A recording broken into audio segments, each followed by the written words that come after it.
Are able for the gospel? Holy Gospel according to Mark. Glory to you, O Lord.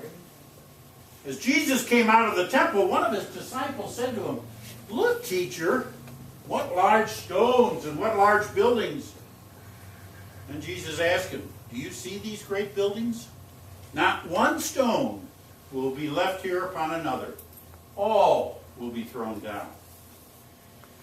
When he was sitting on the Mount of Olives opposite the temple, Peter, James, John, and Andrew asked him privately, "Tell us, when will this be?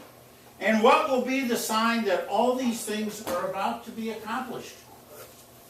And Jesus began to say to them, "Beware that no one leads you astray. Many will come in my name and say, 'I am he,' and they will lead many astray. When you hear of wars and rumors of war, do not be alarmed. This must take place, but the end is still to come. For nation will rise against nation, and kingdom against kingdom. There will be earthquakes in various places. There will be famines. This is but the beginning of the birth pains." This is the gospel of our Lord. Praise to you, O Christ. Please be seated.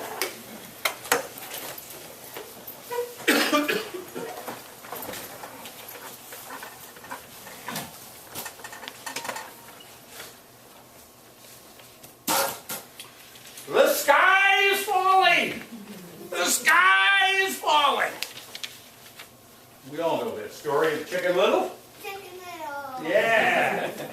Chicken Little, and the fact that this acorn drops on Chicken Little's head and Chicken Little gets scared and starts panicking and running around, talking to Henny Penny and Goosey Lucy and Ducky Lucky, and then Foxy Loxy. And they're all going to go see the king and tell him the sky's falling. Until they get to Foxy Loxy and he takes care of the whole matter. But you see, as I was sharing with the children, when we have fear, when we're scared, when we think something's happening that we aren't thinking clearly, then we start doing some rather weird things. And we try and bring people along with us. Well, this is the last Sunday other than Christ the King, and every time in the church year, we get the story of the end times. In the first one, Daniel is a story, and it's an apocalyptic story, which means that the writer is trying to give assurance to the people who are living in tribulation and hard times, and to give them faith and some hope of what is to happen. And that's what Daniel was doing. The stories he was telling had been happening 200 years before, but to give them assurance. And the same thing happens in the book of Revelation.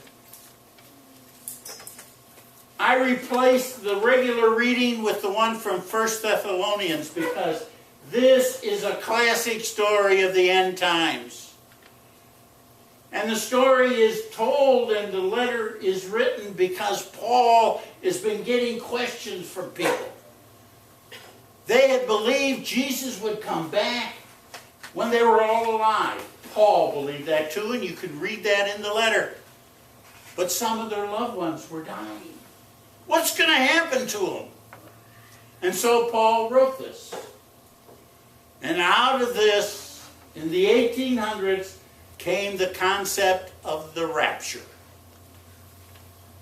along with some other stories. The rapture is that people at a certain time will be beamed up at the twinkling of an eye. And those who are left behind will have about 7 years of tribulation and trial and wars and everything else going on. And in the middle of that, the beast will come. And then after 7 years, Jesus will come for 1,000 years and make everything okay. That's not what we believe, or at least I don't. Because for one thing, That's not the meaning of the text when they were written. And then the gospel reading for today was written about 65 to 70 A.D.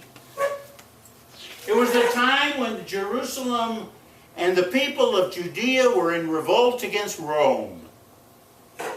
And what happened was that Jerusalem was laid waste and their temple, the symbol of God, was destroyed.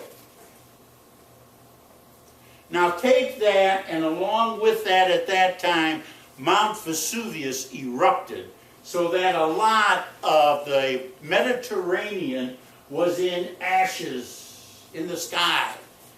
They didn't have the scientific understanding that we did, and with those things and other things happening, they were saying, the sky is falling, the sky is falling. And so Mark, in his story today, says this is just the beginning, folks. He could have said it another way. Live life on life's terms. Christ will come when Christ comes. Now, when people talk to me about that and comment about all of these kind of writings and ask me about this and get concerned, my answer is, so what? What difference does it make? What if he comes? Jeremiah, after people were taken to Babylon and their whole world was destroyed, bought acreage outside of Jerusalem when Jerusalem was destroyed. Martin Luther was asked, if you know tomorrow is the last day, what are you going to do? He says, I'm going to plant a tree. Because that's what God would want me to do. Think about this, folks. If we're in relationship with God through Jesus Christ, what difference does it make? Whether he comes today, tomorrow, or 10,000 years from now. What difference does it make? If we are in relationship with God through conversational prayer, Christ is coming again. If we are in worship on a regular basis, especially with this bread and wine in which we believe the presence of Christ is here, Christ has come again. If we read Scriptures and we believe that Scriptures we find Jesus, he's come again. If we joyously serve and generously give, Jesus said, whatever you do for the least of these, you will do it for me. He's coming again. And he said that where two or more are gathered in my name, there am I in the midst. So if we're trying to find spiritual friendships, Christ is coming again. He is with us every day. He is strengthening us and walking with us. And you can say, yeah, right. But what if we're economically struggling? What if we see over in the Middle East Gaza and Israel at war? What if we see Syria broken up into civil war? What if we see Iraq and Iran and Afghanistan? What if we see all these things happening? What if there's broken relationships? What if we have loved ones who are ill or sick or close to death? What if this mission struggles to a point that it may not exist? What if? What if? What if? What difference does it make? Christ is here. Christ is with us. Christ is among us.